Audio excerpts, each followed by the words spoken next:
Testing. Testing 1, 2, 3. Hello, hello. This is Jake Light, gaming lawyer at your service. We're back again with another stream. Well, not exactly, because today I actually streamed earlier, 12 hours ago, and now I'm doing a second one. Alright? And what we are doing today is a live seminar, specifically about what are the important things for an art commission. Hello, hello. Hello, Doctor, and hello, Waltz. Good evening. Hope you had your dinner. Hope you had your lunch or anything in between.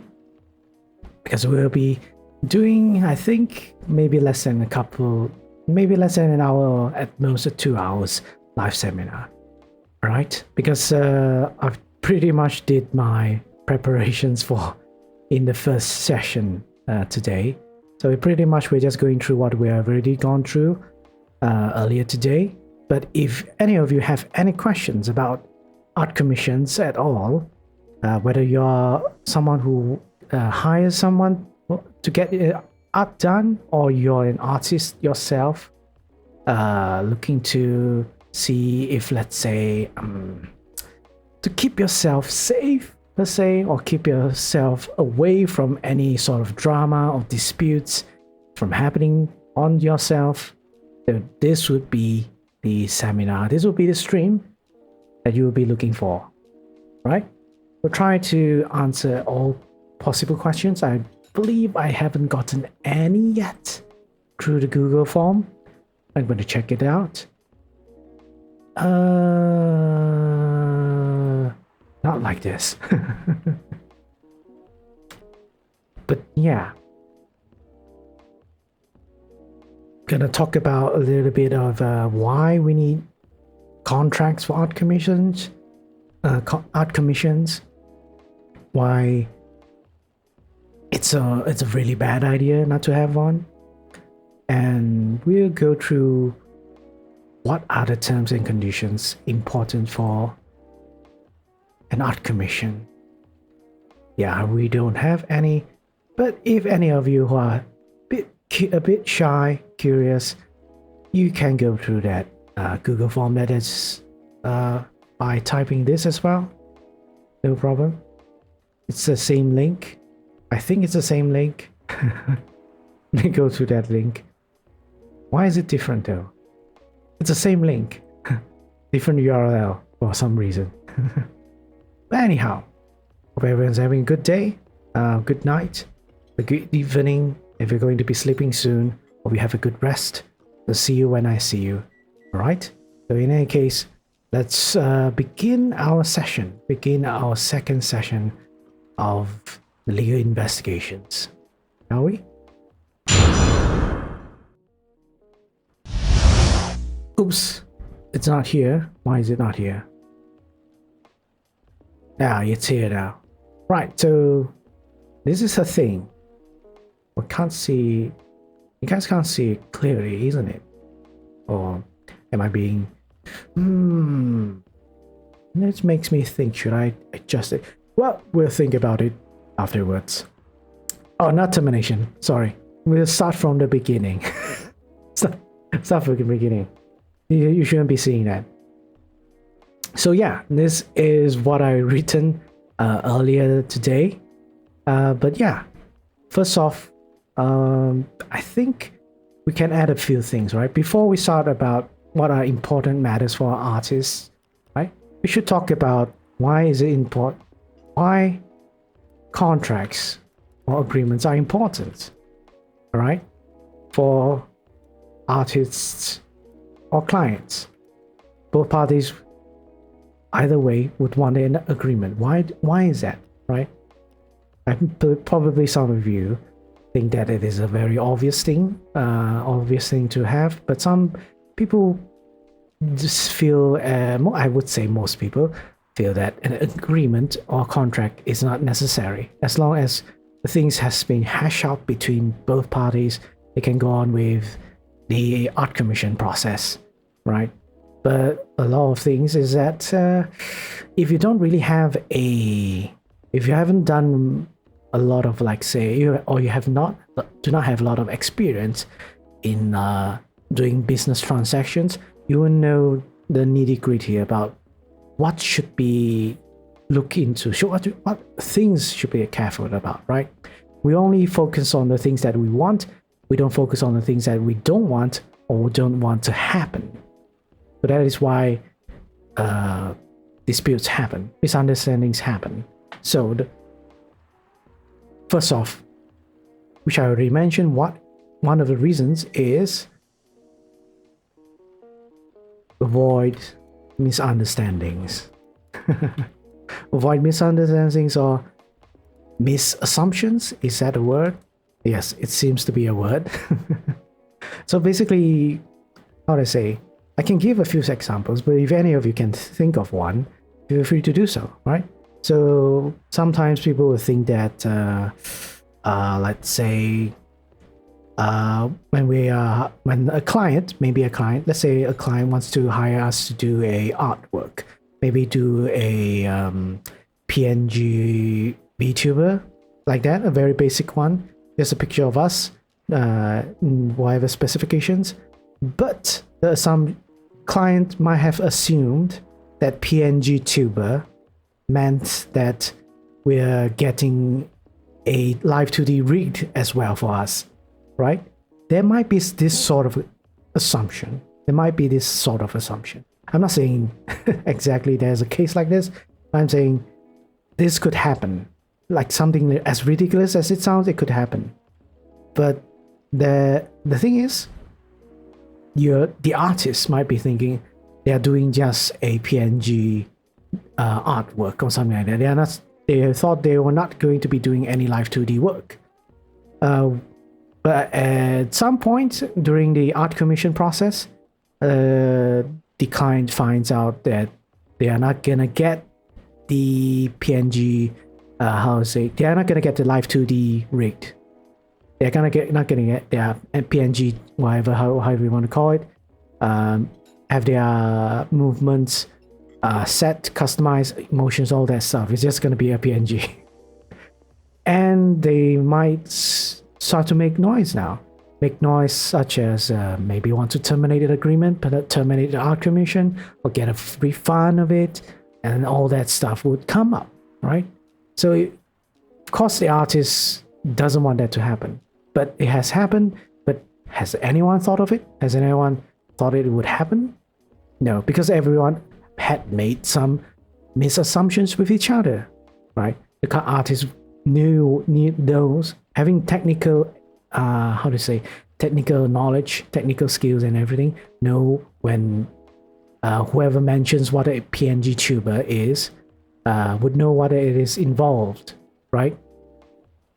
But because the artist assumed that the client knew because the artist thought that the client knew what they were talking about and just did the work without further questioning anything.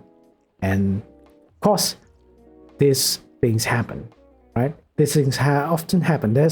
Maybe it's not as obvious as this one. Maybe it is something small, but by having an agreement, by having a contract, it makes these things less likely to happen, right? We have black and white and everything. That it's hard to say you have made some sort of mistake, thinking or making some sort of something, doing something you thought you were supposed to get. So there's that, right? So another thing would be to cover things, avoid situations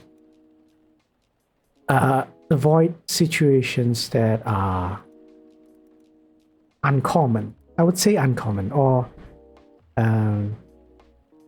meaning to say things that we don't want to happens.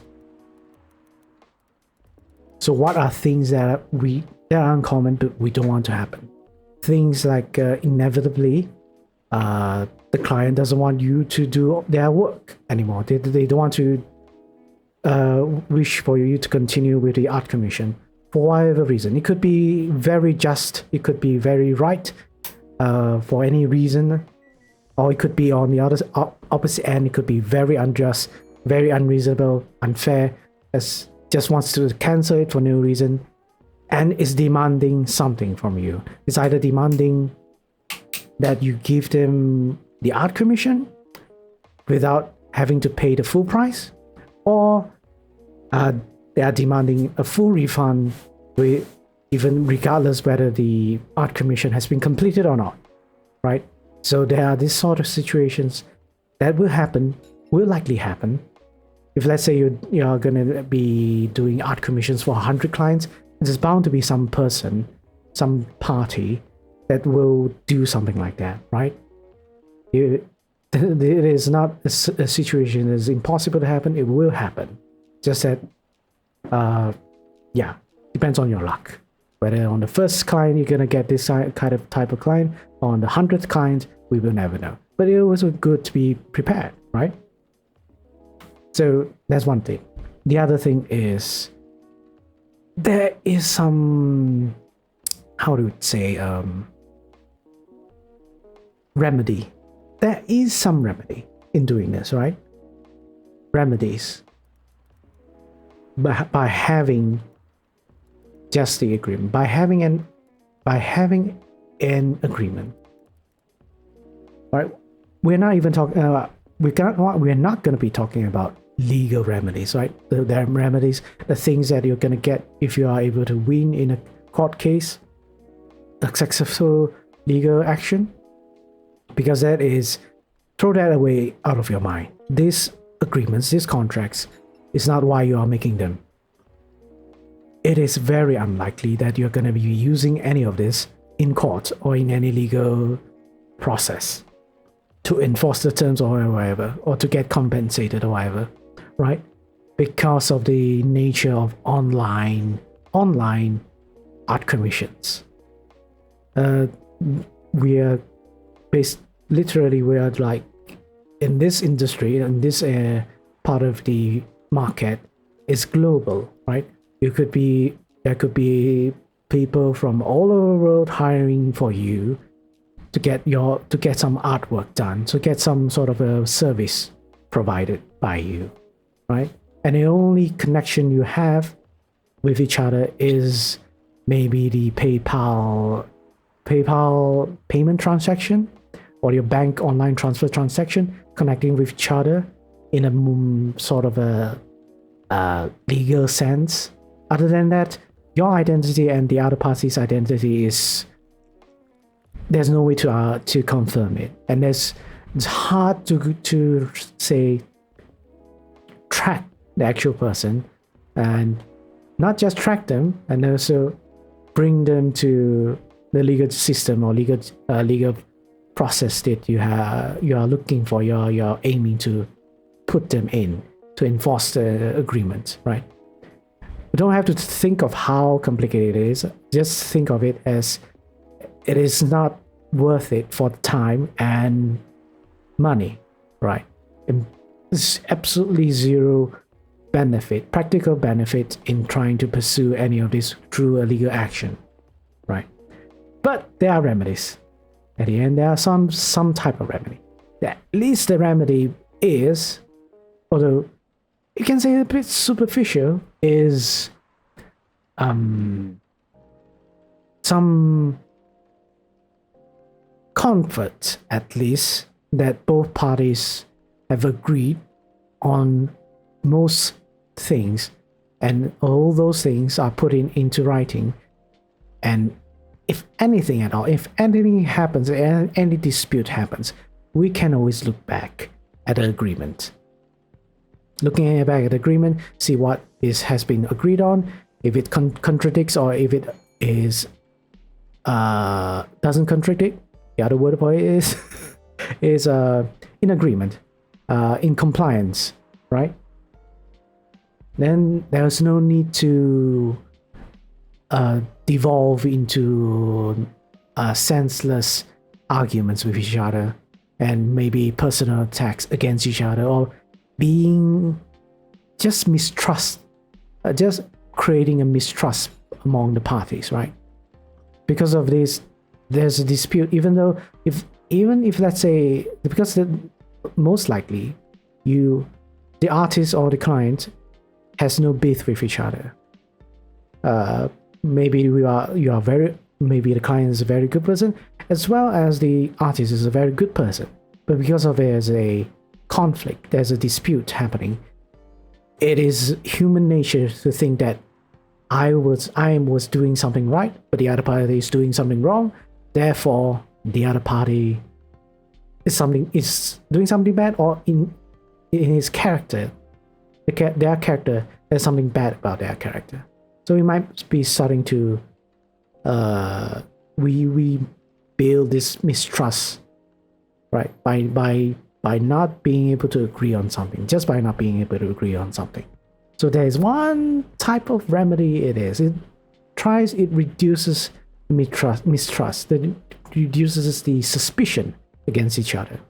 The other thing would be, I've sort of mentioned in the agreement, is allowing each other to have some sort of a social consequence, like how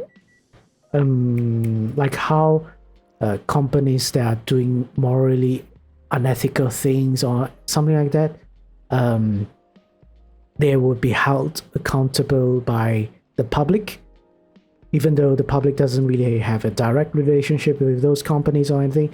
The public trust, if it's reduced or anything like that, would affect, if it is big enough, would affect the company's reputation and all that. So what I'm trying to say is, if let's say someone really did something wrong, and we can prove it using all this agreement and anything that is related to the agreement, we can build up a case. And if things really happen to be going bad for you, your reputation is going to be affected or anything like that, you have this at least. You have this at least to show that, no, this person is not presenting the facts as it is. This is what has been agreed in agreement. So this person, whatever they are saying, is in contradiction, right? That's one thing. The other thing is, if let's say the other party hasn't done anything that, or has done something, or something that is against the agreement, against what has been agreed by both parties, then there is called a breach of a contract, a breach of a agreement, a breach of a term, right? When a breach of term happens, there should be consequence. Of course, normally the consequence would be to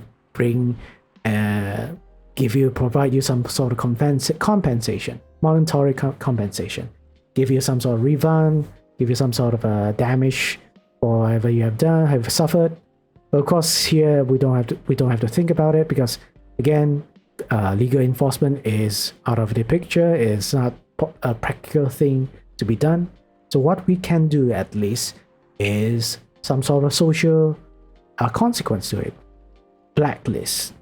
A prime example of doing is of avoiding people, or at least deterring people from committing breach of contracts, or doing something really blatantly wrong, or blatantly against their promises. For example, a client promised to pay certain amount of money for the art commission. At the end, they don't want to pay the full price. They are saying they want to pay only half of it, or pay 20% of it, or even want it for free, right? It's a possibility. Anything is possible when it comes to business transactions.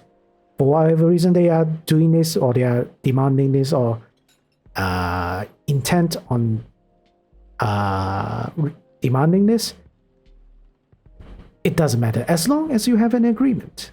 It doesn't matter as long as you have an agreement. If you have an agreement to say that this is how things are going to work, nothing, and in this agreement it doesn't say anything else. Anything else is up to further negotiations, further amendments, upon mutual agreement, right? You can't strong arm a person into getting what they want. So that is, at least the agreement is some sort of a leverage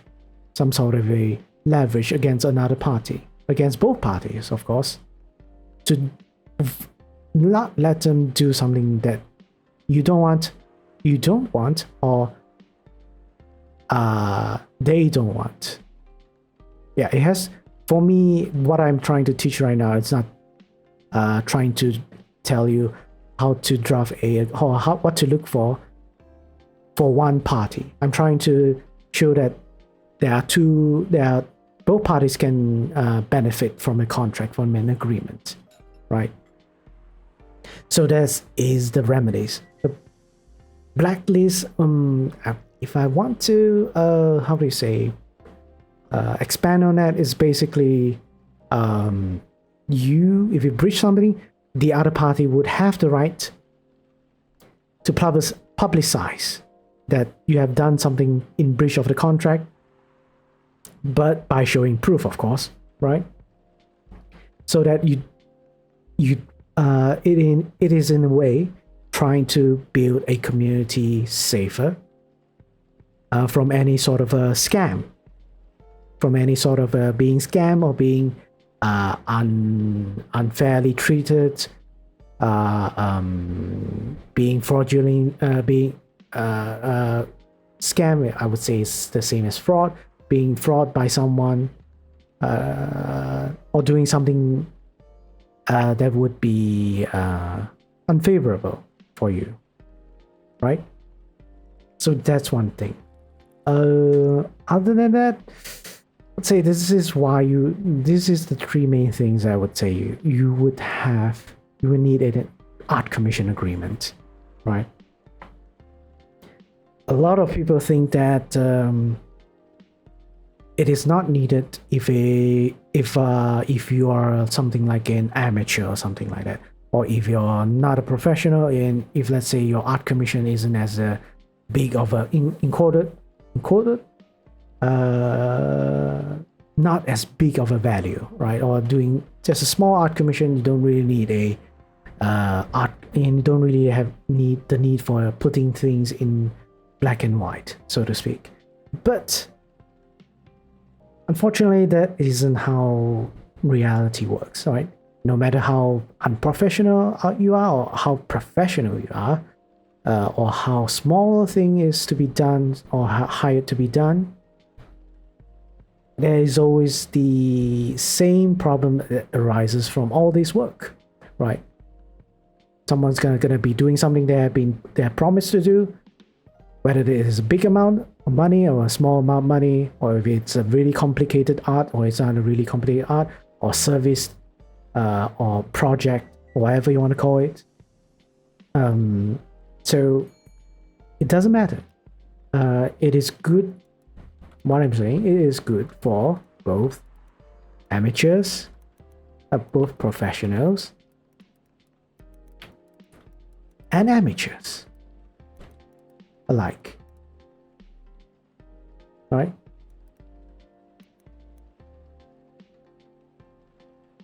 Of course, clients on the other side, there's not really much to talk about in terms of why they would not want an agreement, right? Again, the same things can be applied for artists, that has been applied for artists, can be said the same as for clients. They don't want a agreement because they think it is a very easy job, maybe, or that they think the whatever they are hired to do doesn't have a really big of a risk for them, or worse, they're thinking of doing something unethical, fraudulent, scamming, anything like that. Yeah.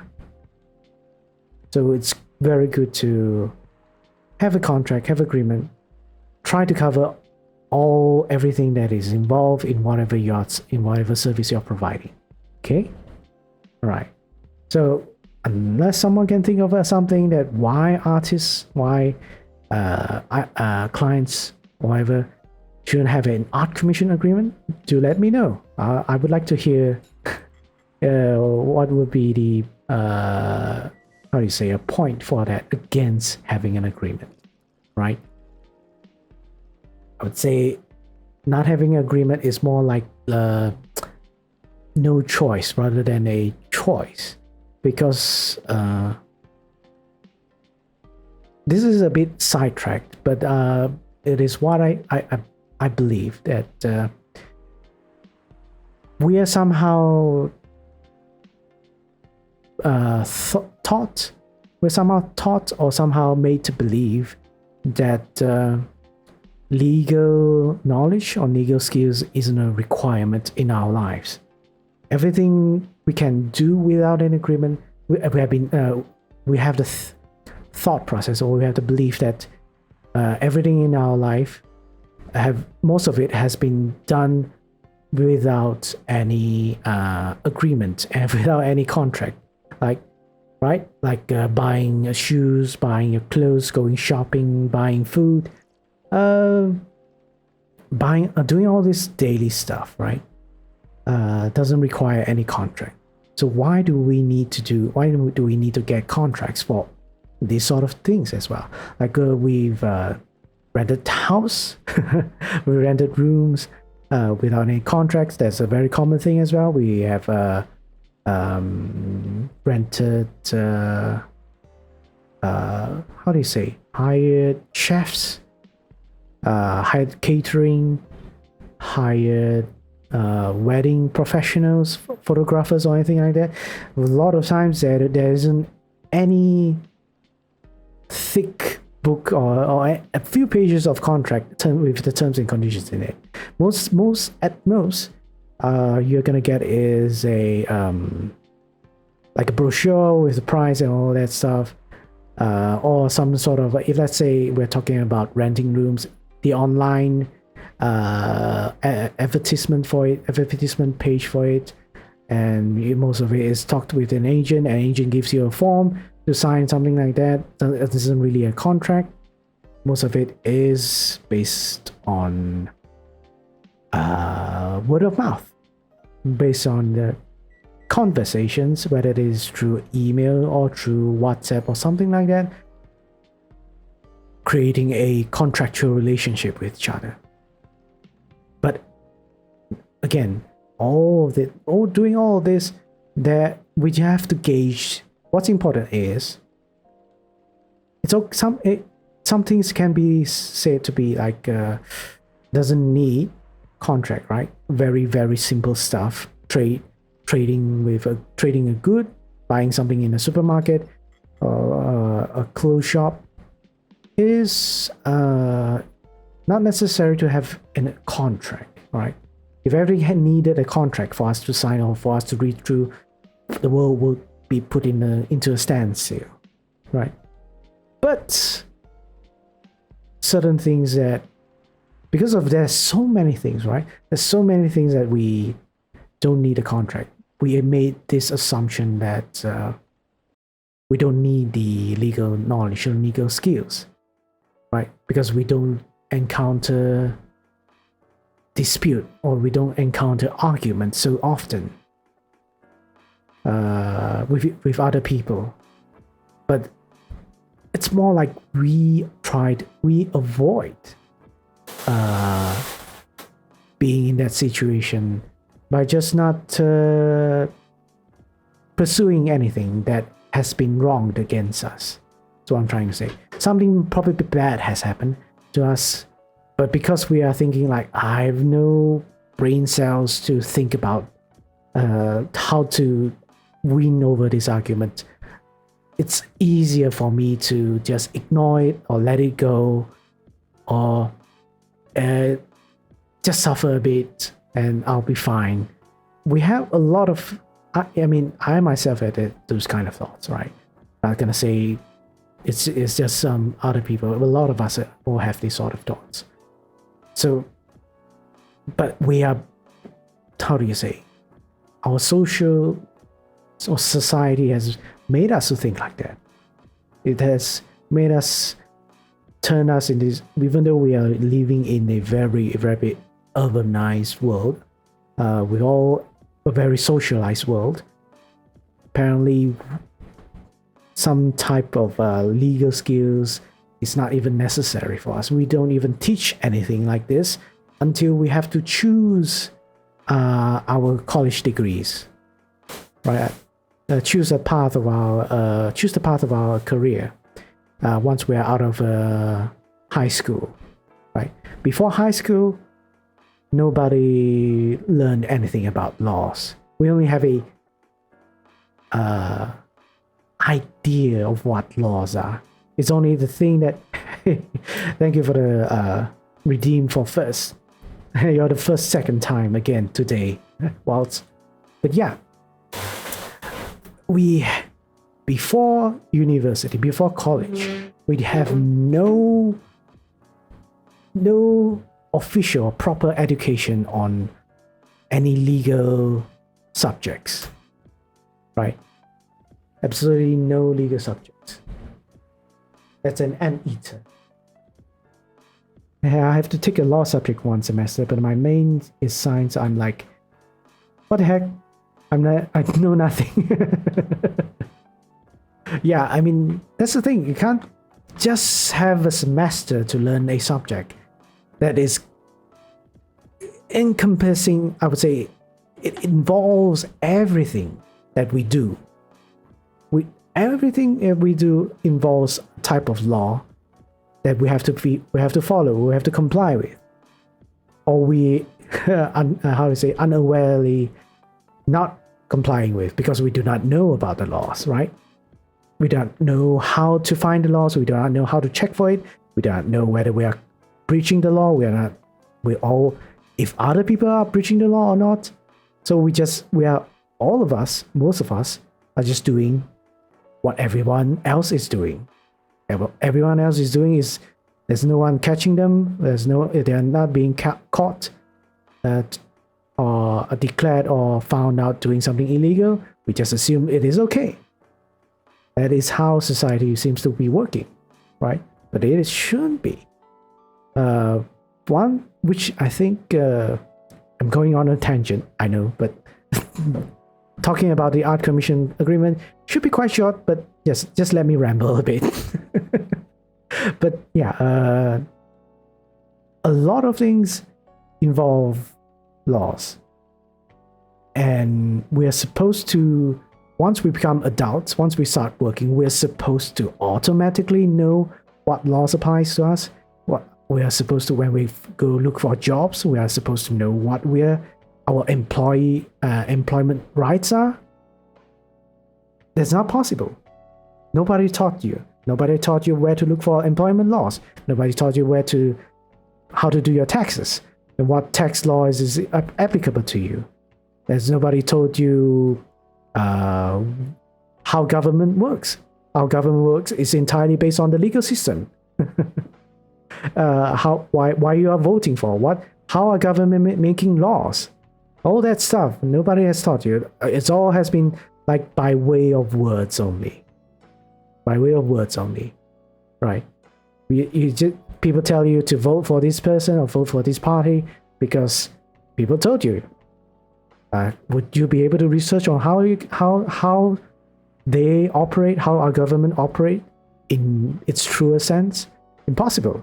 At least without some type of legal skills or legal knowledge, right?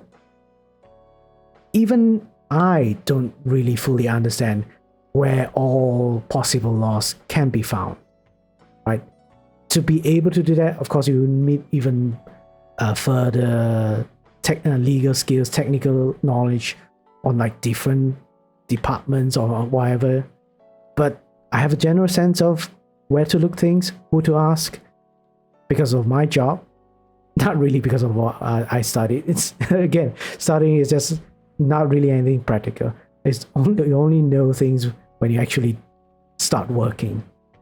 So, but the point is, having a jump start, having some basic legal skills would help you in a lot of things in life, right? Especially the one thing that law students, that I would say the first thing that we have been taught is to be critical. I'm not sure if other studies or study other parts of career, whether they teach about critical thinking or critical skills, but it is the essence of how a lawyer should approach any issues, any problems. We learn no life skills in university. Yes, we learn nothing until university, and university depends on what you have picked. If you're not doing any assignments, projects, or any sort of internship, and you're solely focusing on the book, and you're not going to be prepared for adulthood, which is me. I'm talking about myself. I have absolute zero adult experience until I started working. It's crazy how the world works. And we're supposed to, and at that age, we're supposed to be able to drink, we're supposed to be able to vote, we're supposed to be able to do all adult things, smoke or whatever. So yeah, it's basically a formula or a recipe for disaster, as they say. We're literally still kids or still children when we come out of university. That is also why there's how do you say, the older generation thinks that the newer generation is less capable in life, right? Because the older generations, they came into adulthood. They came into adulthood much earlier than us, because they were not provided the opportunity to go to universities and all that's a higher learning. So they started working, doing jobs at a much earlier age. So that is why they have a lot more quote unquote adult skills. Like they knew what to buy, they know what houses to buy, they know what things to invest in, right? All those stuff. But because we are not living in that sort of environment anymore, we are living in an environment that focuses on studying, that we have been conditioned to think that everything that we studied in our life should be good for us when we don't study anymore. But no, that is not true. But again, all this boils down to me saying is, right now, this is what I'm trying to do. What I'm trying to get people to start thinking that legal skills and knowledge is actually a basic adult skill that everyone should have, right? Like this right now. Knowing how and what an agreement is, why is it important, and how an agreement is drafted, right? I would say this is a very basic skill, because so many things in the internet that we do, that we buy, that we do any transaction or create any account, social account or anything, involves some sort of legal document that we have to read through. Or at least the companies or the apps or websites or whatever platform assume we have read them, because we only tick on the terms and conditions when we buy something or we register into whatever TikTok or Instagram or Facebook or Twitch or whatever. Everything involves agreements, especially in the online world, right? So yeah. All right, so we're getting back now. We're getting back to this agreement. So art commissions, a very, very important part of the VTuber community, the content creation community. Anything that involves art, involves some sort of a video process or audio process, or making anything creative, involves art commissions, right? So since there's so many things that are involved, and there are so many professionals level of art commissions. Why isn't this a thing that is standard, or at least everyone should be able to have, right? So I'm gonna just show you why and what's the important things for artists and clients, so that you know. Well, if let's say you, for some reason, at the end of the day, you don't want to draft your agreement, it's fine. But at least you know the important promises or conditions or terms and conditions that both parties need, right? Or is looking for. So first off, to draft an agreement, we need to know what is important for an artist as well as for a client, right? So I've listed out a few things. For example, price of an art commission, the bread and butter of any art commission. Why we do art commission? Because it pays.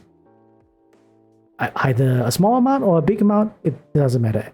Because the point for artists to do art commissions isn't because they're passionate about it, or they're like volunteer workers or anything like that. They do it because it gets them some income, right? So it's important to be established that how much does an art commission cost, right? We can always put it as a fixed price for whatever we do, based on the complexity or something like that. So this as well. Or the price could be subjective based on the client's request. Maybe the client's request is so complicated or so weird that you can't really put a price, your basic fixed price on it. You have to really gauge it by yourself with your own experience and everything.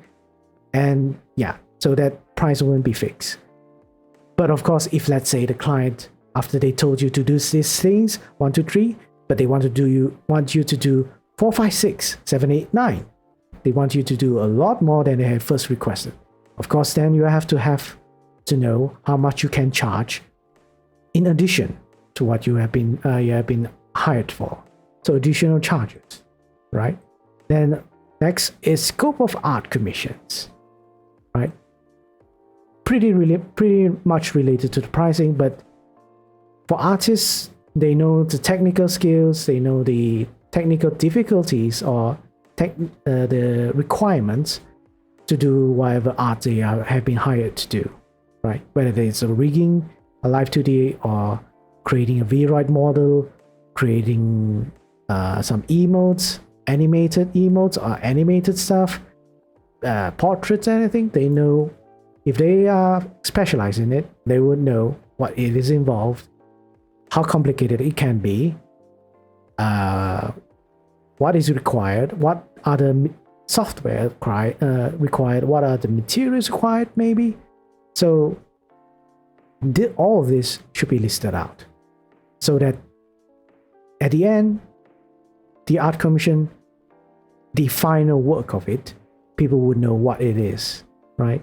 People would know what they're gonna get in detail, in very specific details, so that there's no room to argue that you have missed a detail, have not done something, have omitted something. Now these are just examples. So that's scope of art, right? Then there is payment method of art commissions. How are you getting paid for your art commissions? Very important to list down, right? For me, it's important because sometimes your client might want to suggest a different method of payment. Suddenly they are saying, if let's say they originally say, okay, I'm okay, we are both okay with paying through PayPal. But maybe a week later they say, sorry, I can't use PayPal to pay. For whatever reason, can I pay via XYZ? Then we have a problem, right? We're gonna have a problem. If you don't have a problem, it's fine. But if you have a problem, that problem would be that other method of payment. You can't accept it, The artist can't accept that payment for whatever reason. So we're in a dilemma now, right? You can't pay me with this method, and I can't accept this payment with what you're suggesting. So we end up in a situation that could have been resolved if, let's say, we have made a firm agreement, a very, very certain agreement that you can use this payment method to pay me. But because now you say, because we don't have, if let's say we don't have an agreement saying this, it would mean that that other person is free to argue, but you didn't specify that this is the only method I can pay you. They could argue something like that, and there's no way for you to argue back. Maybe some sort of a teleconversation that you had prior to agreeing to taking the art commission, then that is a bit iffy, very iffy, because that conversation is just a people could argue that it's just a negotiation, part of the process of making an agreement. It could always be, say, argued otherwise if you didn't put it in finalized form of an agreement, right? So that's one thing. The other thing is time of payment. When are you expecting your client to pay you? Are you expecting your client to pay you immediately, within a time period, or after completing your art commissions? You need to find out about that, right? And this is very dependent on what favors both, either whether it favors you as an artist or the client or both parties, right? This could change drastically, right? Then next we move on to purpose of the art commission to be used by the client. This is something that I would say people don't really focus on, but it is very important, especially in this time and age where a lot of people in the internet are using things for very harmful reasons. These are how do you say? As of damn, I'm always thinking of a phrase to say, but I always forget the exact words for it. What I'm trying to say is that society has a lot of ways to misuse something, to abuse something, and that includes art commissions, using art to do something that would be harmful, promoting some sort of agenda, giving some using it for some sort of misinformation, or to shame people, humiliate people, harass people, anything really. The artist might think it is just a joke, it is just some silly thing that they made for some client, then they don't think about it any further, but could be used for wrong purposes. And if they use on for the wrong purposes, it is in the public. Your art might be credited. You probably have your signature in your art, and people will know who that art was made by. They will point a finger at you, saying that you are related to this client. You provided art commission for this client, and they are using it, so it means you're in support of this client, etc., etc. Right? So we don't want this to happen. Or at least if it does happen, you have something, you have an agreement to say, no, I didn't agree for this client to use my art for these reasons. Yeah, so you can, at least you have something, right? Rather than before you had nothing to support to say that you didn't agree to this client's views or anything like that. But yeah, this term is more towards protecting the artist rather than the client. Client will really want this as a term and condition.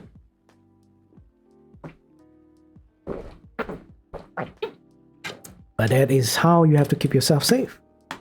If you don't have this, you're opening yourself to a lot of detrimental effects on your reputation. So yeah, so could be things like personal, commercial, ethics, morality, legality of a certain use of that art commission.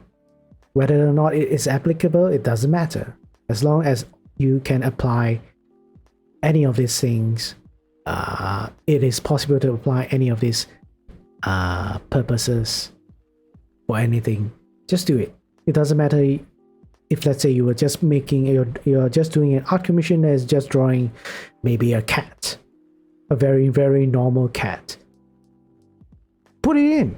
You don't want your cat to be like how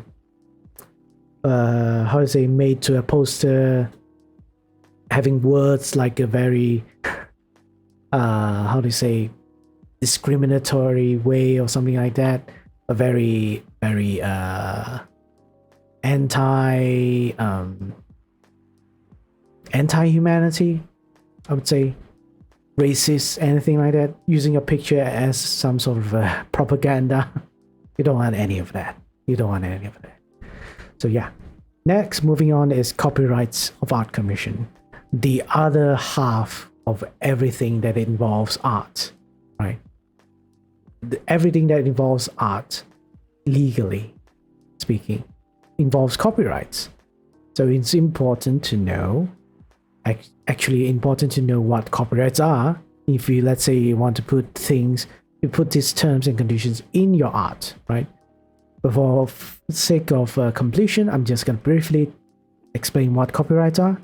So copyrights are essentially things that are called intellectual properties. So they have the word properties in it, meaning to say they are something that you can own.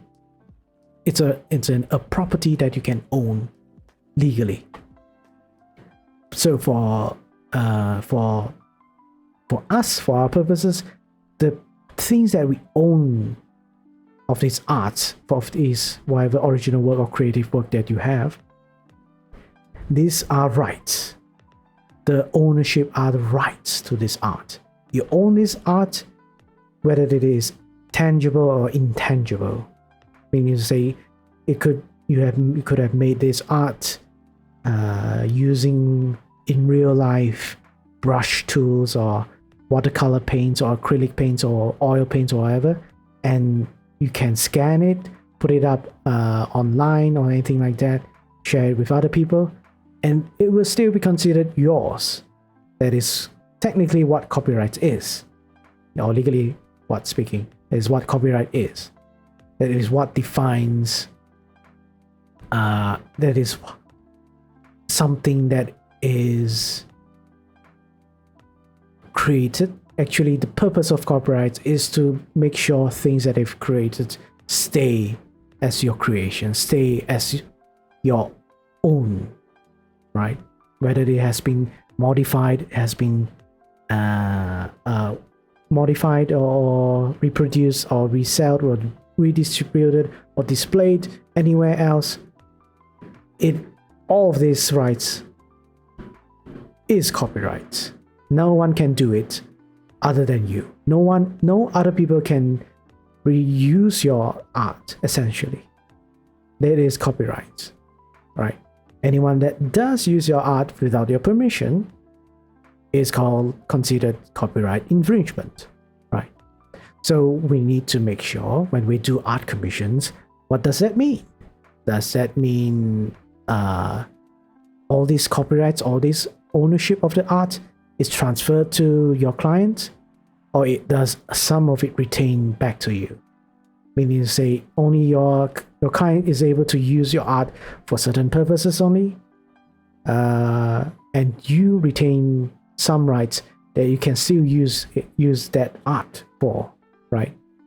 If you don't specify this, it's going to be very unfortunate for you because for the average person, you can't really do anything if people abuse or not abuse, commit copyright infringement, right?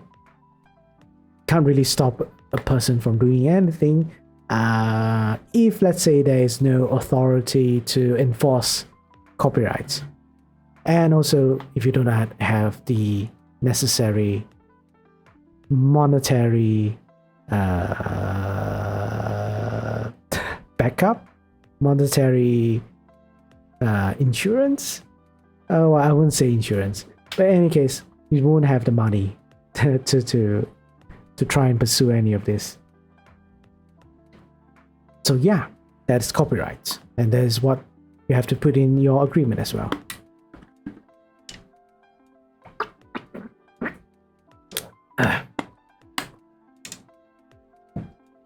All right, so moving on, we have completion.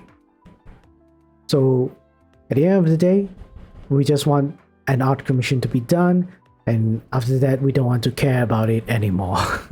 Is that the case, right? Both parties want to just have it, get the money, get the art, and be off with each other's life. So how do we consider things completed? So we need to know what completion of art commission is in its entirety. What does it involve? What is the end step of an art commission process? So I've said here is that maybe you want to specify the standard of the art commission completed.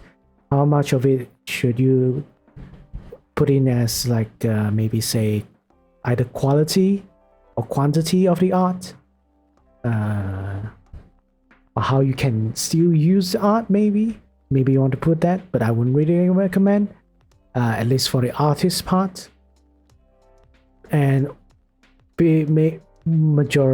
would say the biggest reason is art is subjective. Art is subjective. So there's that.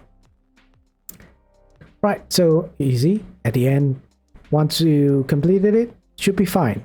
But in the event something happens before completion of the art commission, something happens that forces you to terminate the agreement before it could be completed. So of course, we need to find out what happens if an art commission cannot be completed. It's cancelled for whatever reason, right? Or can it be for whatever reason? So this is I would say, the other very, very important term you have to put in an art commission agreement, or at least not just an art agreement, all agreements, all contracts should have some sort of termination clause, right? So I put up here in example is you should know when you can terminate. What happens when you can terminate? Does it mean you're gonna get a full refund? If you're a client, you're gonna get a full refund for the art commission, or partial refund of the art commission. Then there is whether at the end, if you terminate it, should the artist still deliver the art commission to the client? Very important as well. We need to establish all this first, then we start doing the art commission. If we can't agree to any of this, it's a red flag. Can't agree to some of it and it can still be negotiated, not really a red flag. We just need to hash out the details, agree on, then yes, then we'll be fine. So that's for artists, right? Clients actually isn't much. Clients don't really care about a lot of things because we all have been a client before, we are customers before, we all know what we want.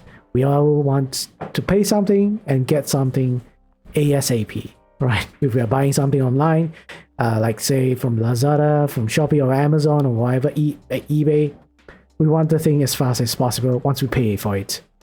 That's our concern. And we want it cheap, right? Want it cheap, want it fast, and want the best quality of it, or the most quality of it, a quantity of it.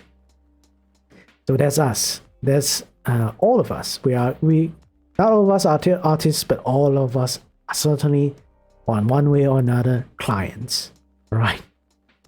So can't really say we don't know ourselves, or don't know what clients want, because we are our clients, and we all know how clients can be problematic because of how easy of how we view these things are, whether it's a product or a service that we have hired someone to do or bought.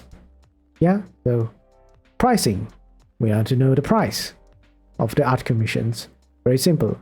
The simple for us, the more simple it is for us, the better. That is for clients. It's totally the opposite for artists. Artists want things to be as specific as possible. Clients want things as simple as possible, because it's not because we are like trying to get the best or trying to exploit the artists as much as possible. It's because we don't have the technical knowledge or technical skills to know what the complexity of the art should be. But because of that, because we think so simply of art commissions, that it brings room for different types of interpretation, right?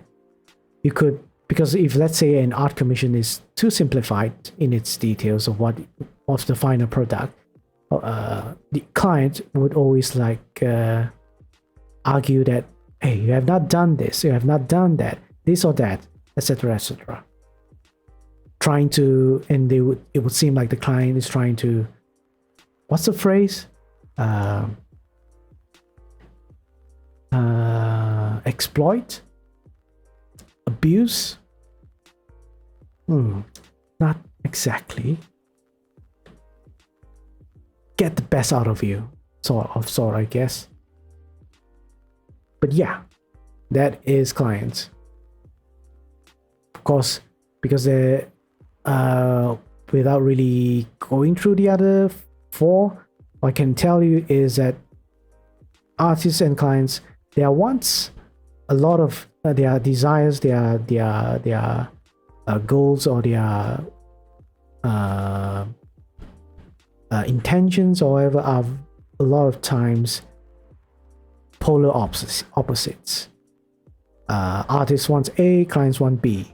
So for us lawyers, we are sometimes the middle person, and because we are the middle person, we try to, our job, sometimes even though if let's say we are representing someone else, our job is to fix things.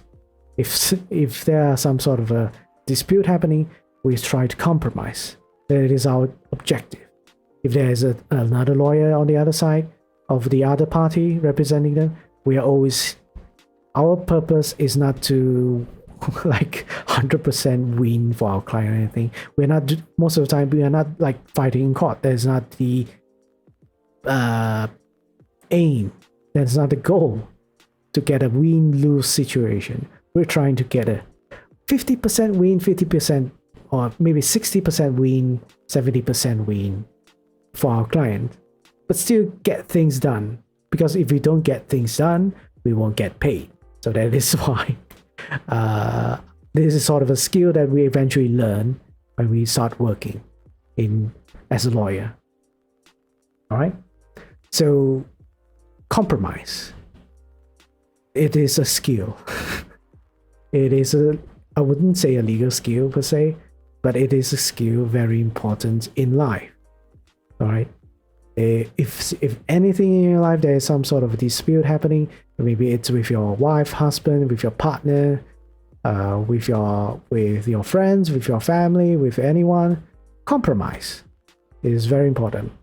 Winning isn't so much important if you value relationships, right? Winning isn't in everything. Compromising, accepting, not tolerate. Tolerate will not lead to acceptance. Tolerate will lead to a limit of tolerance. And once that limit is reached, there won't be any tolerance anymore. Yeah? Makes sense? Maybe, maybe not. But anyway, moving on. So of course, clients also have something which the artist doesn't want, a deadline. I don't think artists wants a deadline, or any person wants a deadline if they are being hired to do something. But yes, client wants things fast, quick, right on their lap. All right, don't think too much about it on that metaphor. But yes, we want things as soon as possible. So clients would want to know, when are you going to be finishing that art commission? If you're an artist, you feel like this is something that you don't want to put in, for whatever reason, do it when you're negotiating with the client, all right? Don't do it after you have accepted the deadline to do whatever art commission you want to do, right? That is actually applicable to everything we talk about right now. If any of these terms have not been agreed by both parties, don't strong arm, don't force the other party to agree to the terms. Unless it is very, very, very important to you, don't try to do that. Because we are not in the we have both agreed to the terms and conditions stage. We're still in the negotiation stage only. So always give room for the other party to compromise. So yeah, deadline. If there's a deadline, whether you want to put how many days to it, or not, even if let's say you don't want to put days, you want to put stages between it, like until what is considered completion, anything like that, it is considered deadline, right? There could be a time period for the artist to complete whatever work. And if they do not complete the artwork in time, would there be an extension, right? Whether there be an extension, and if let's say there's no extension, it exceeds the timeline, exceeds the deadline, what are the consequences for it, right? So all of this is very important. Clients also think completion is very important as well. Client wants to know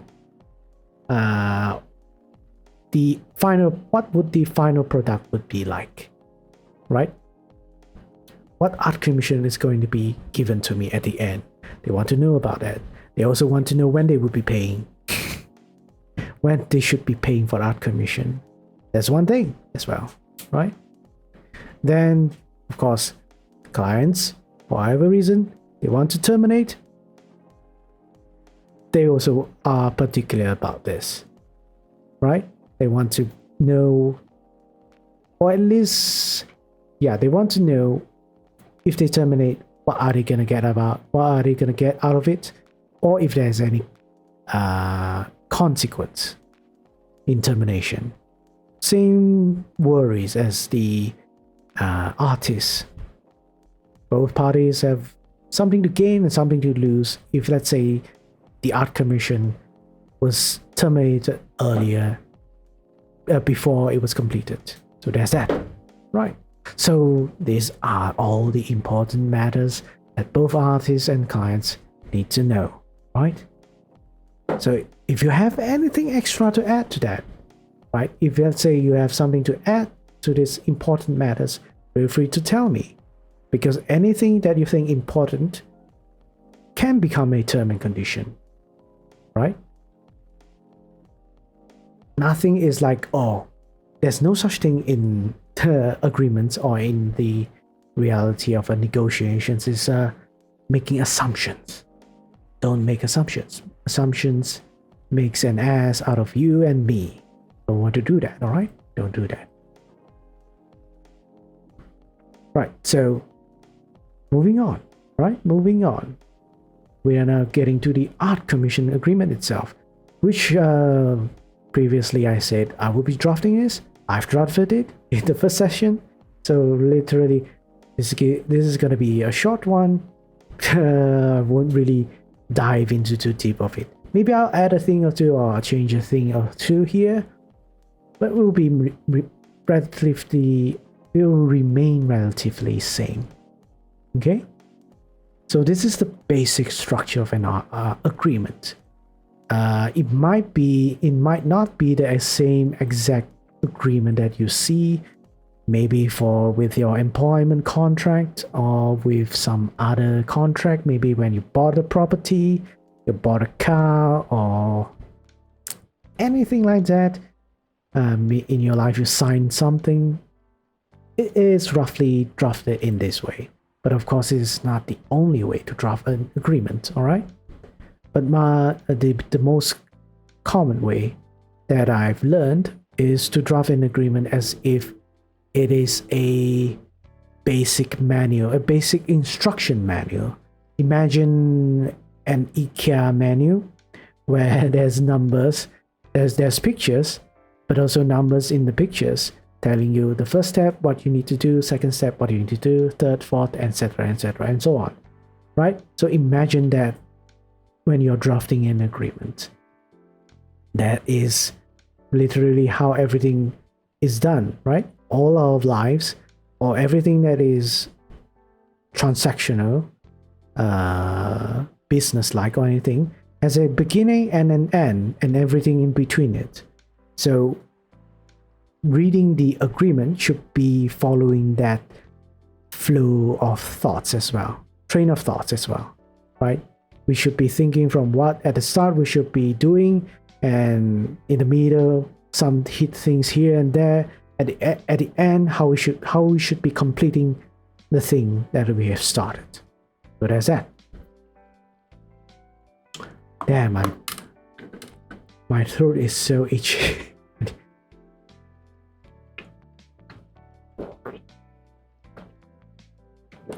Oh.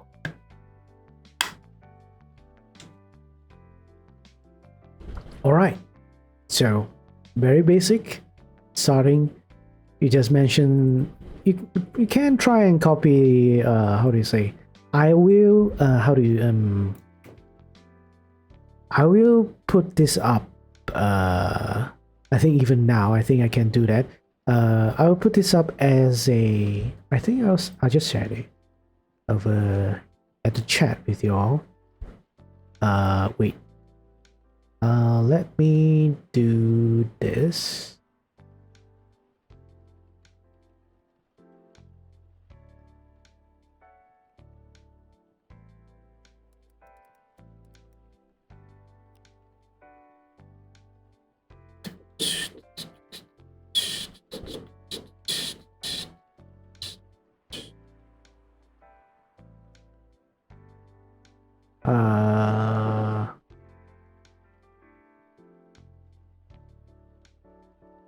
Is this how we do things? Yeah, this is a doc because all right.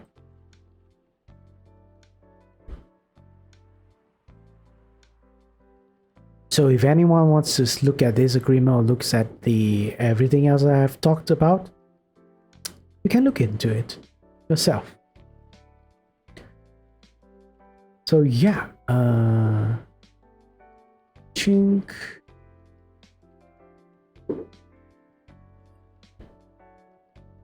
So we always start off with mentioning who we are as the artist. Of course, try to expand this further possible with, let's say, links, social links, and such contacts.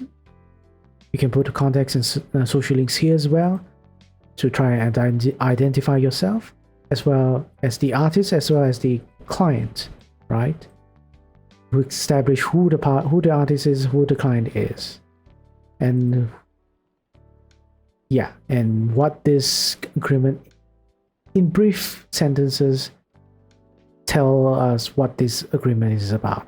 This is basically to complete an original work or derivative work, which is further detailed below.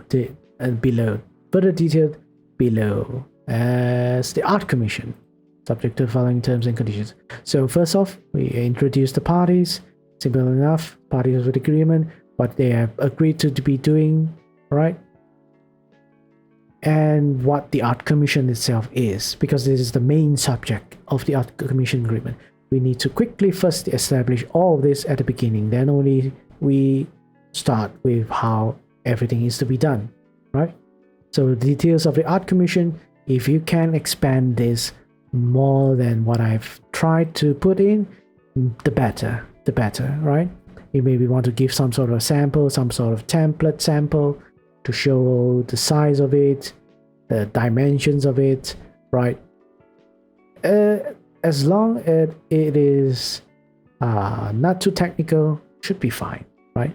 Like what I did here is just putting a title to the request, the type of the work, because if let's say we are doing a Chibi Zhongli, right, and it would be a derivative work of Genshin Impact, right, and maybe you want to add in that this Genshin Impact is owned by what company. I just put in Hoyoverse. I'm not sure whether it is incorporated or not, probably not, but put something, this sort of details, right, very important. I need to put in some, maybe tell people how complex it is, how complicated it is, whether there's portrait, there's colored, a full body, or it's an entire a family portrait or something, or whatever. And dimensions, how big it is, how many pixels of it. This is an example only. It don't have to be exactly this information, right? The format of it, whether it is in GIF format, PNG or PSD, and any other details, right? Any other details could be something miscellaneous, right? Or something like the client asked for additional requests or anything like that. Yeah, so a lot of things we can put in something like whether it is animated or not, whether you're gonna be printing this out physically and then delivering it to the client or something like that. Yeah, the more complicated it is, the better. At least for the artist. This is for the artist's purposes, but also good for the client. The more details it is, missing one detail or missing one detail, any of it, could spell problems or could mean that the work has not been completed. That's that. So we have the pricing of the art commission, right? So we have established all the who are the parties are, what the art commission is to be done. Now we need to tell both parties, what does this cost, right? What does the art commission cost? So we have said this, the completion of the art commission. But yeah, one thing I do need to mention is always, if possible, put a reference. I call this reference, but it probably has another different term for it. A reference for however you have identified as a party, as a subject matter, anything important that will continuously repeat in the agreement, right? Why this is important? It is important because this makes it easy to understand whenever we mention something, there's already a definition for it. It was previously mentioned, right? When I mention, if let's say down below in the agreement, I mention the artist, automatically you would know that you know who I'm referring to. I'm referring to Jake Light here, right? And if let's say I'm down there, I will mention the client. You would know that I'm talking about Light Jake. Light Jake is the client, right? And we are talking about the art commission. Nobody would be confused that it's a different art commission. Every time we mention art commission, it's this art commission. There won't be a second art commission or third art commission, any general term for it. If it's a general term, don't put it as capitalized like this. Or it's never been mentioned, or have never been mentioned before, don't put it a capitalized letter as well, again, right? If we put it as capitalized letters, as such, it means that we have defined that term previously. Okay? So this is why you will see a lot of like all this hereinafter referred to, hereinafter referred to this and that, this, right? So pricing of the art commission, I put it as completion of the art commission shall be done by the artist within 7 days from the date of this agreement, or full payment by the client. I've highlighted this because it can be different. It is subject to, it is up to you. What is your preference? What have you compromised with, negotiated, right? Date of this agreement and full payment of the client, it is either or, it's not both, all right? So this means that the artist could be the artist has to complete the art commission, within 7 days. Within 7 days can be changed as well. There's no problem with it. These 7 days can either start from the date of this agreement or when the client fully pays to you, right? Can be either or. Depends on what you like and what they have agreed, both parties have agreed on. And the next one is client shall immediately pay a total of US dollars to the artist. So this is about client paying the artist money. We call it the full payment upon completion of the art commission, or upon work beginning on the art commission, or from the date of this agreement. Again, can change this, up to you, decide what you like to do with it. All right. So then the next one is in the event the client requests additional work to be done for the art commission. So sometimes client might feel like, oh, you're doing pretty good. Maybe they want to, or they don't feel like you're doing enough. Whatever reason it is, they might ask you to do more work on your whatever you have been hired to do. So if that happens, you have this clause to say that if there is more work to be done, then there should be more payment to be given, right? So the artist shall, at their discretion, charge further payments to the client, saying after referred to as the additional payment. But of course, it has to be mutual.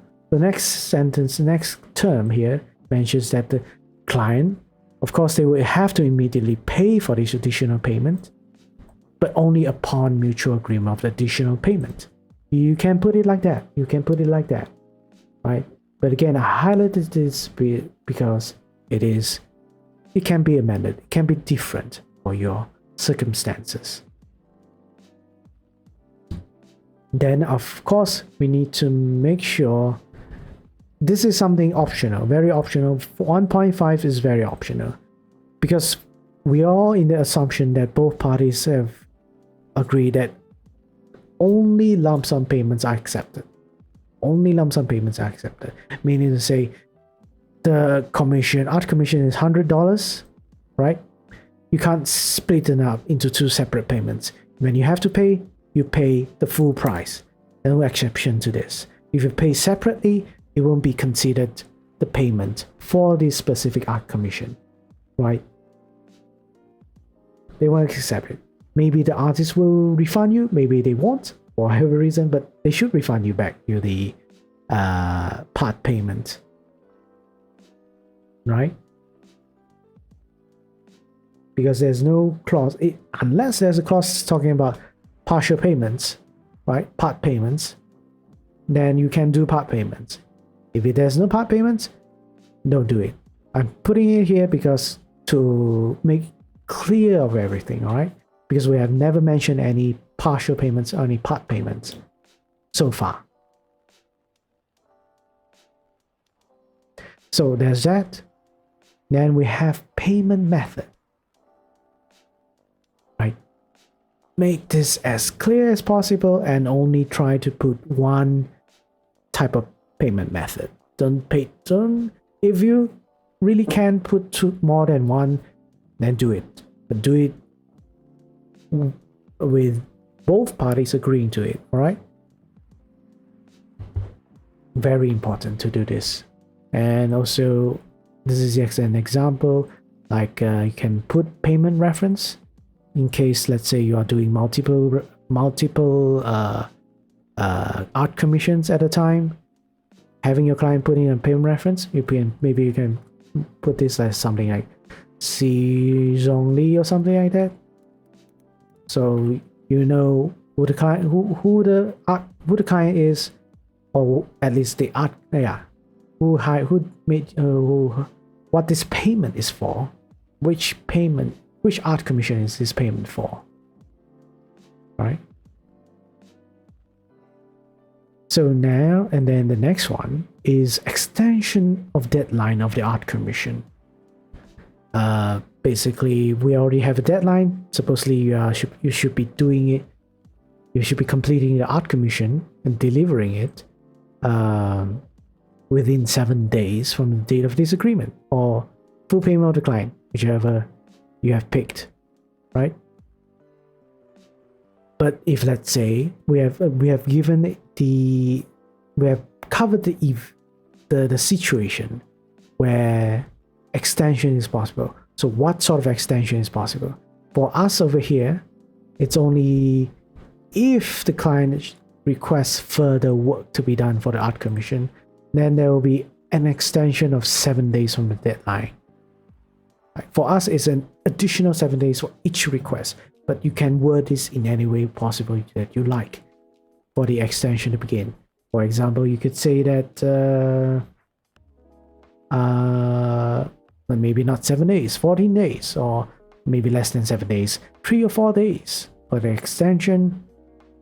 Or you can, but this is I would say this is the fairest of all. Or you can add something like maybe the art commission requires clients cooperation or something like that. Provide you some sort of detail, some sort of reference.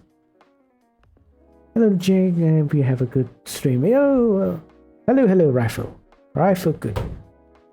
I'm having a good stream, very good stream. Thanks for coming by. If you have any questions, feel free to ask. All right. Oh no, I popped a pimple, and my face is bleeding. The hazards of working late night. Community semi-alert because I'm at MG22. I hope you're having a good time over there. Nothing bad has happened, I hope. Only good things. Only fun things. But yeah. Oh, it's bleeding continuously. Stuck parking? Oh, you're leaving AMG? I think you should be leaving AMG, right? You're not going to AMG right now. But yeah. Hope you are safe. Yes. I hope it is a yes to leaving AMG. But yeah, safe travels. Go back home safe. If you're driving by yourself or anything like that, or with friends, inform your friends that you have arrived home safely, right? So that's the extension, right? So again, if you have a new item that we recently talked about, never before, like this, extending the deadline, we should put it as an item, right? Put it as a reference, sorry. Thanks for listening as I get out of the parking. All right.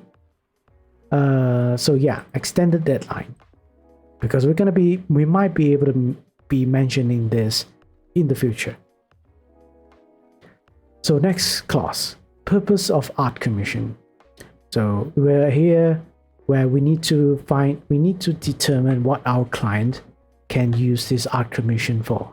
I've only briefly put out the sample examples in this clause, but basically what I've previously talked about, you can restrict or not restrict what your clients can do with your art commission. The most I would say easiest example is whether it is personal or commercial use, right? Since we're doing a fake example where this client, like Jake, has hired Jake Light to do a Chibi Zhongli, which is technically not an original work that they are being hired to do. You're hired to do something I wouldn't even say is actually legal per se, because we're doing a fan art. Fan art are technically, legally speaking, copyright infringement. But yeah, you've been hired to do this. So because you don't want to get caught, right, or get blamed, anything like that, you should always put it as, if you're doing this sort of work, right, put it as personal use. Absolutely. Put it as personal use only. Don't put it as commercial use at all. Don't let your client do anything with this. Because if you do let them do something with this, let's say you made a chibi Zhongli, someone, let's say in AMG, sells this as a sticker, as a keychain or anything like that. If they get into trouble, they might point fingers at you. Whether you're the person to blame or not, a lot of people like to point fingers. So that's the reality of it. So this is to make sure you're safe from these stupid things that happen, right? So there's that. But if let's say you're making something original, you're creating some original VTuber artwork for a client that want to use this to start streaming, to make content, to upload videos on YouTube, whatever, then yeah, you can specify what other commercial use this original work can be used for, or you can still put it as personal use only, or whatever reasons you do it, right? But of course, the other thing is not just commercial. You not just restrict someone from using it for commercial use. There are other things as well, like don't use this artwork for political reasons, religious reasons, immoral reasons, or any illegal or criminal purposes, right? You can be as general as what I've given an example of this, or be very specific, really up to your preferences. But doing this would most likely not stop them, not stop your client from doing all these actions. Because this is not like this is not a quote unquote chain on your clients. These are not like handcuffs on your clients to prevent them from doing something. They are just there so that when they do anything, you are not the person to be blamed, and you can say you did not agree to any of this. And if things get worse, somehow worse, you have this agreement to rely on. Yeah, so that's that. And same goes for this clause. Both this clause is really something that client would not want, your client would not want, but you will want as the artist. So which is, next one is copyrights, right? Explain this. I've explained what copyright is. I'm just gonna tell you what exactly the sampled sentences, the sample clauses I've put in. So first I've put in as what does the artist retain when they complete the art commission, right? So the most common thing an artist would still want to use their art commission for is to use it as a portfolio, to show other people that this is the works I have done, this is the quality of the works I've done, you can hire me and expect this kind of work, right? So that is something you should put in. Don't assume that you have made this art commission, it still belongs to you. If you didn't put any conditions in it, specifying the things that you can still do with the art commission, at least in the US law, because I focus on my copyright research has been mostly on US laws because of the platforms that we are on, both YouTube's and Twitch. At least in US, it is the general rule that if an artwork is commissioned by someone else, all the copyrights are transferred to the other person. If you didn't mention any of it, right? It's all transferred to the client. Client doesn't have anything other than authorship, meaning to say claiming who is the original author of this work. Yeah.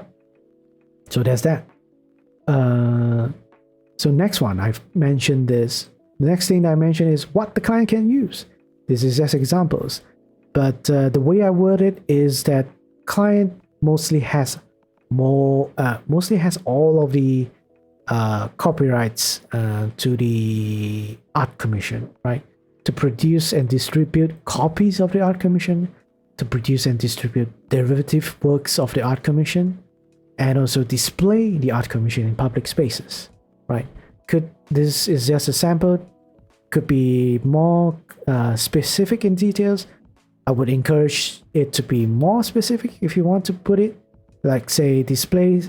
I put it in public spaces. You could mean that you can bracket it or any way you like, as long as it's easy to read. Public spaces like whether it is this in real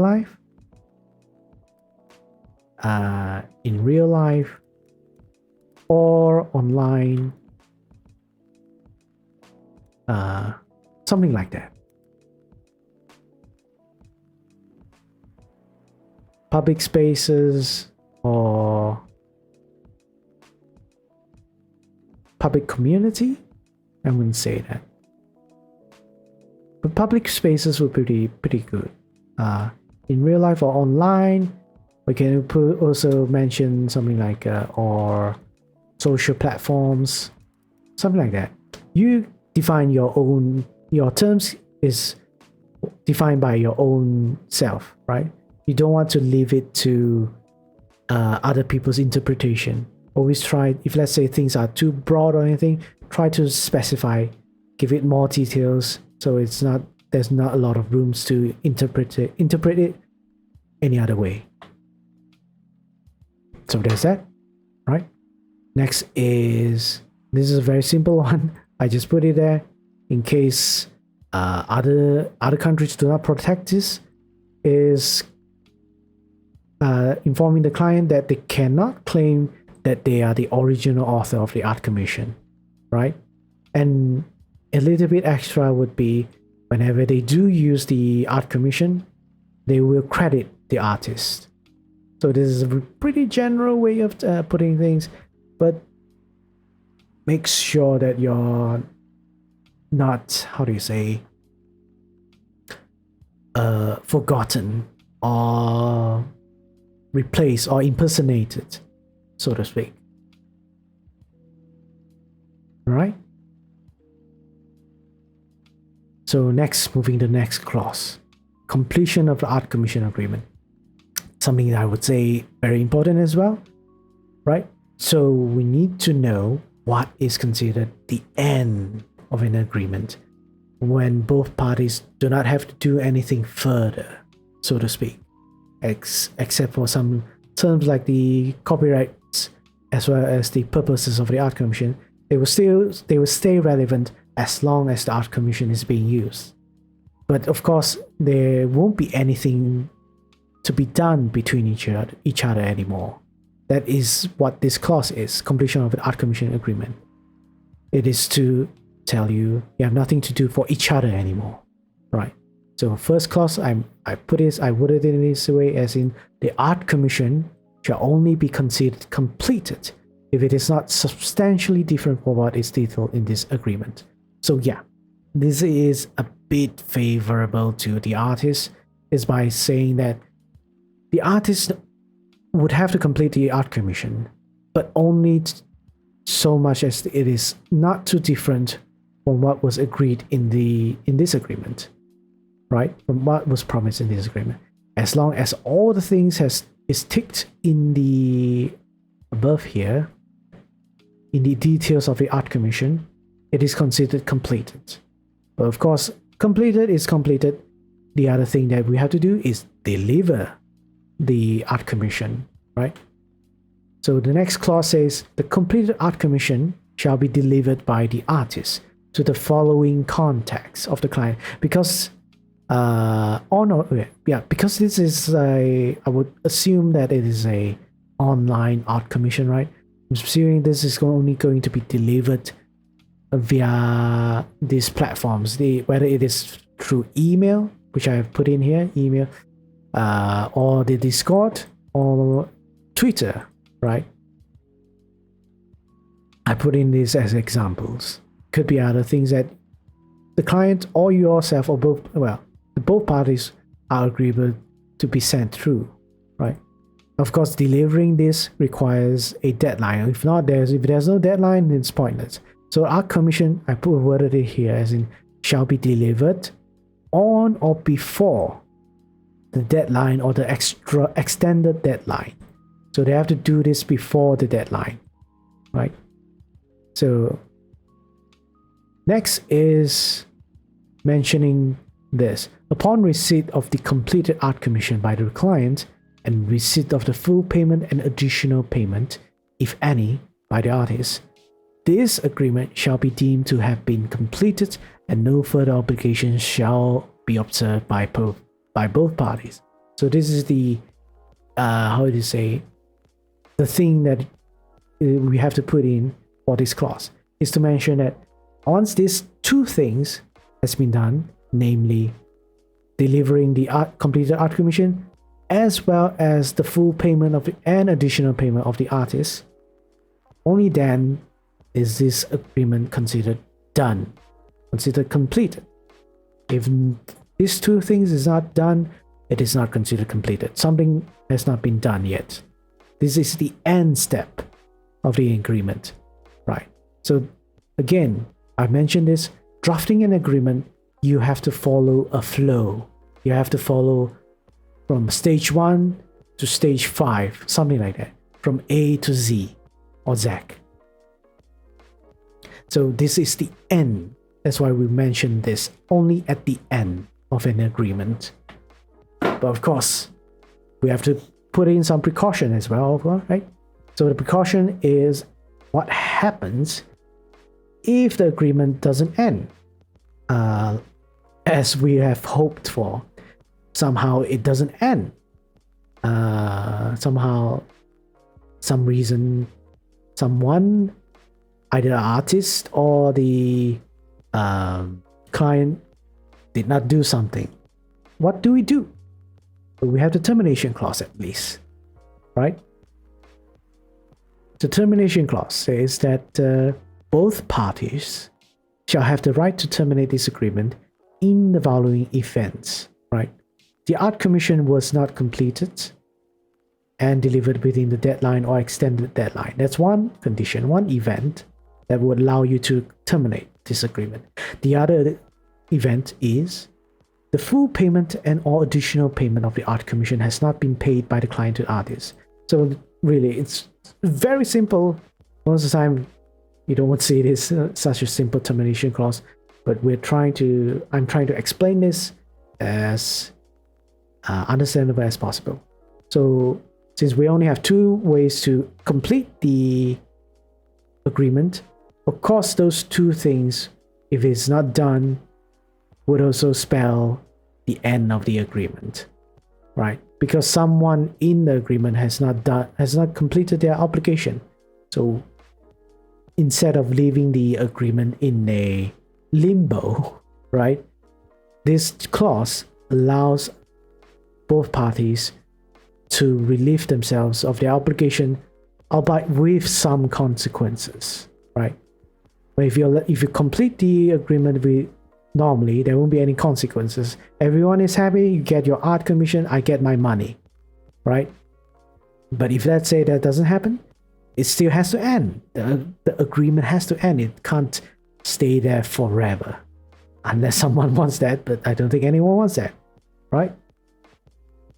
So, those are the two events that will happen that allows both parties to terminate, right? So how do we terminate? Of course, the normal way of doing it is to give notice. You don't just say to yourself, I want to terminate the agreement.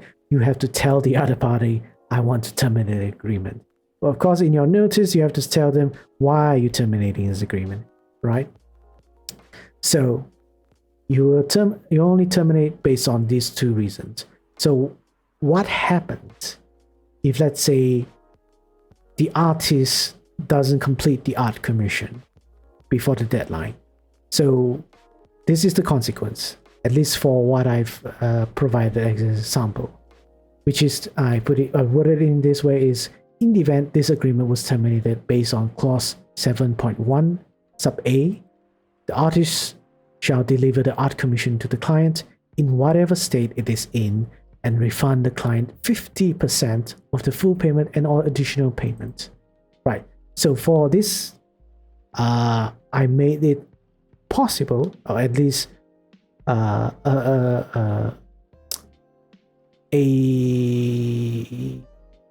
obligation for the artist to refund back partially to the client, because they probably, within those period of time before that deadline, the artist should have made some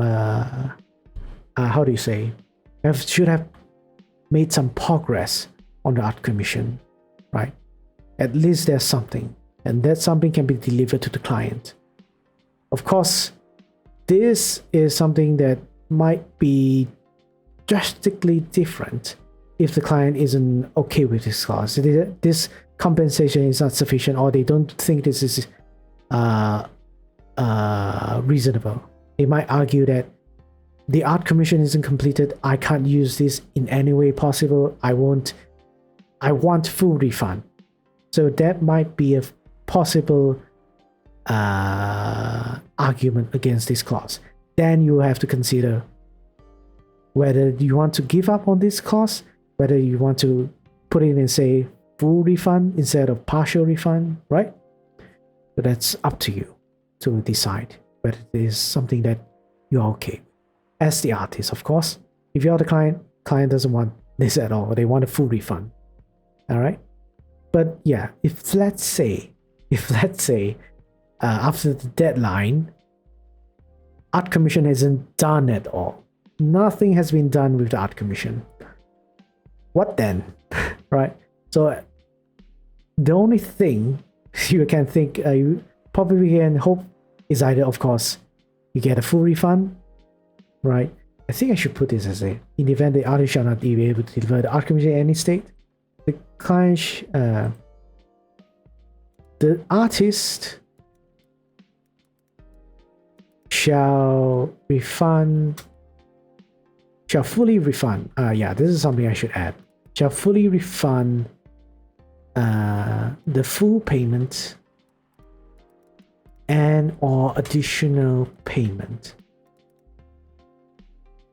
Right? And I think we should need to add another thing for this one. I think put it as the clause 7.3.1, like that. And this clause has 7.3.2. In the event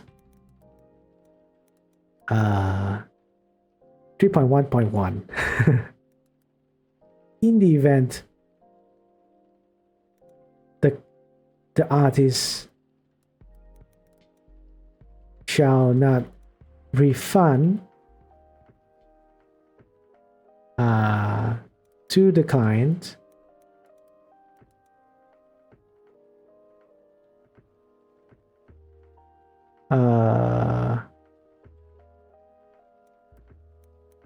any payment in accordance to clause 7.3.1 and 7.3.1.1.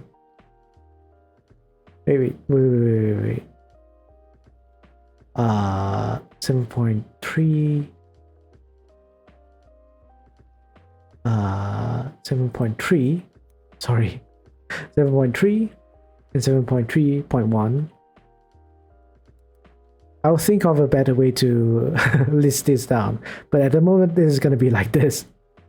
In the event the artist shall not refund to the client any payment in accordance to clause 7.3 and 7.31.1,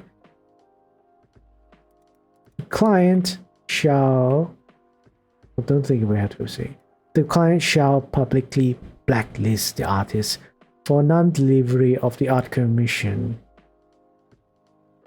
non-delivery and non-refund of the art commission, right? So we make sure there's some sort of consequence for someone that has breached the contract, right? And we make sure this is as true as possible without resorting to slander or resorting to defamation or something saying untrue or personal insults or anything like that. We're just gonna say, since you didn't pay, you didn't deliver art commission, I'm going to publicly tell people about this, right? This is the consequence, of course. The only remedy that you will realistically expect is someone doesn't follow these contracts, right? What else can I say? I mean, you can't force them, you can't harass them, shouldn't harass anyone, you shouldn't force anyone to compensate you, whether through monetary or through some other services. You can only do that through, if you can use the proper legal channels. Since this is not practical, not realistic to do, this is your only option. Unless someone has a suggestion to this, a very peaceful suggestion to this and not harmful at all, let me know. Because it is the only thing I can think of for a quote-unquote consequence or a compensation for a breach of contract of this level, of course, right? But of course, this is only for the artist. The client does have the same consequence as well, which is to say, in the next clause, 7.1 and 7.4, the event this agreement was terminated based on clause 7.1b, sub b, the artist shall not deliver the art commission to the client in whatever state it is in, and shall only publicly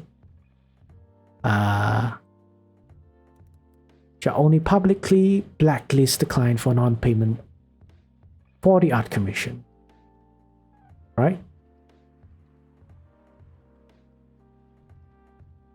Non-delivery of the art commission and, oh yeah, I should word this differently.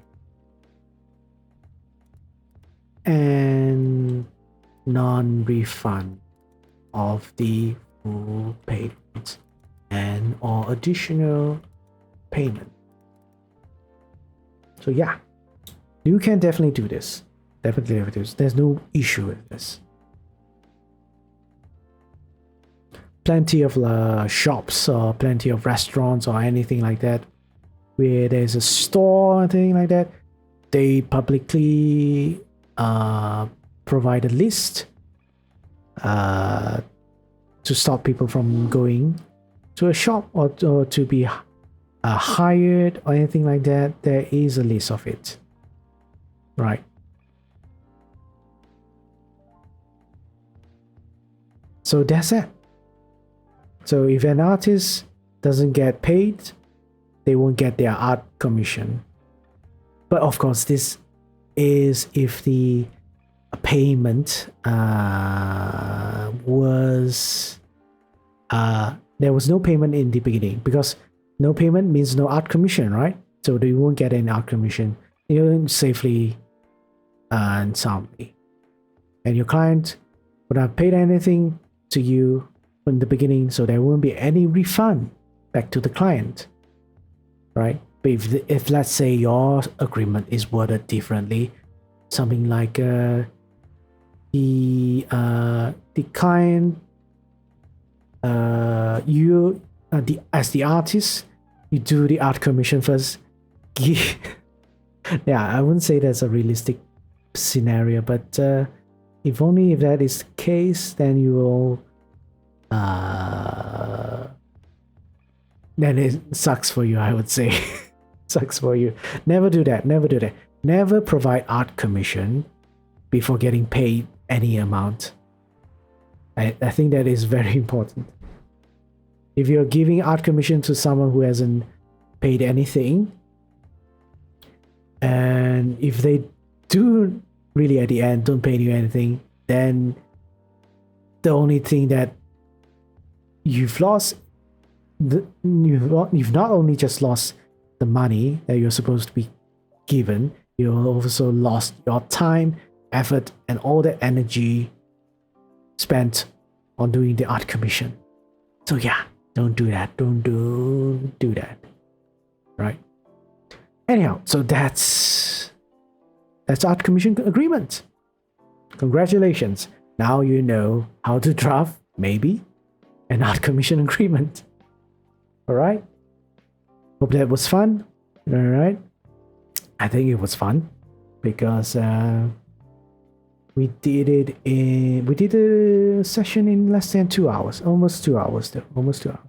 So if anyone has any questions, feel free to ask them now. I'm gonna be resting for like 5 minutes, chilling, listening to music, browsing my Twitter.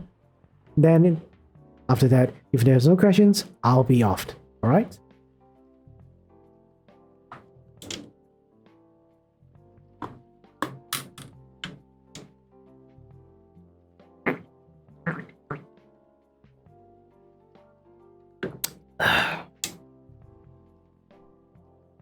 Not bad, not bad. Better than me using 7 hours to read an entire legal document. Alright. My god. Every time. I think VisiFace has a problem. I think the entire time my mouth wasn't really moving exactly that I wanted. I have a audio lip sync thing that's going on. It picks up my voice and how do you say, syncs with my mouth. Pretty accurate actually, very accurate.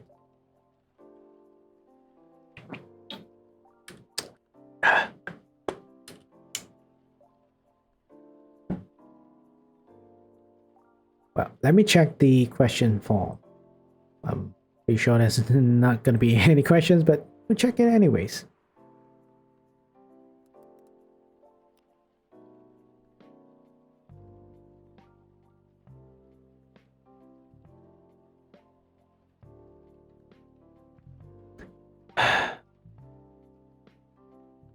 Yep, no questions. It's fine.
All right. Right. So no questions. We'll be ending this session now. All right. I hope everyone enjoyed this live seminar. I'll be doing one probably next week, perhaps. I will see. I like doing this on the weekend. Maybe I'll do it on the weekend instead. And this is gonna be a double session, hopefully, or not. Depends on what I'm doing next. Maybe another draft agreement, but nah, I'm probably not. We'll see what we do. It'll be a surprise. It'll be a surprise. So, thank you so much for joining me. Hope you enjoyed the stream. We will, as always, be rating someone. Whenever we end the stream, we'll rate someone, regardless of what it is. So, tomorrow, I don't think there's gonna be a stream. Maybe there is, maybe there isn't gonna be. But yeah, I will confirm a schedule as soon as possible. As soon as possible. So since we are streaming at this hour, it's quite rare that I'm able to catch this VTuber that I really like and I'm a really good friend of. She's called Raika. She's an apple demon and has a very lovely personality. Right? She is playing a game that I want to play but I can't because it's only on the PS5. Horizon Forbidden West. Right? Am I saying it right? Horizon Forbidden West. Oops.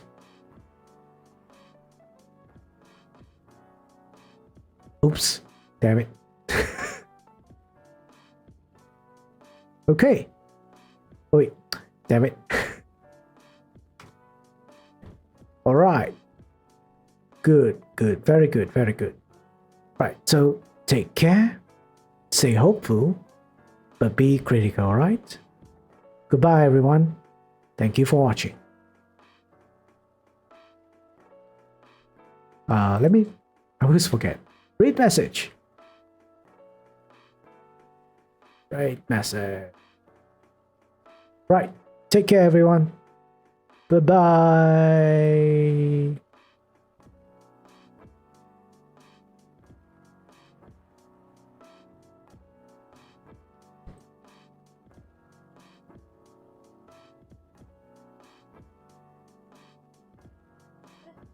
Jake!